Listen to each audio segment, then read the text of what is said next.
കേന്ദ്രമന്ത്രി സുരേഷ് ഗോപിക്കെതിരായ തൊപ്പി പരാമർശത്തിൽ ഗതാഗത മന്ത്രി ഗണേഷ് കുമാറിനെതിരെ ബിജെപിയുടെ പ്രതിഷേധം. ബിജെപി പ്രതിഷേധത്തെ തൊപ്പി സമരമെന്ന് ഗണേഷ് കുമാർ പരിഹസിച്ചിരുന്നു. വർഷങ്ങൾക്ക് മുമ്പ് ഇദ്ദേഹം പരചന്ദ്രന്റെ അഭിനയിച്ചതിന് ശേഷം അദ്ദേഹത്തിന്റെ കാറിന്റെ പുറയിൽ എപ്പോഴും ഒരു SP തൊപ്പി ഉണ്ടാവും. IPS എന്ന് എഴുതിയൊരു തൊപ്പി കാറിന്റെ സീറ്റിന്റെ പുറയിൽ നിന്ന് കണ്ണാടി കൂടെ പുറത്തേക്ക് വെച്ചിട്ടുണ്ടായിരുന്നു. പരിഹാസത്തോടെയുള്ള ഗതാഗത മന്ത്രി ഗണേഷ് കുമാറിന്റെ ഈ പ്രതികരണം ബിജെപിയെ ചൊടിപ്പിച്ചു.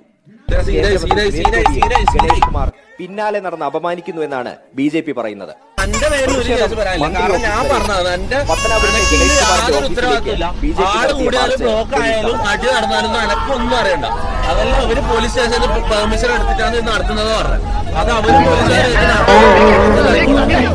ഇത് തന്നെ അവസരം.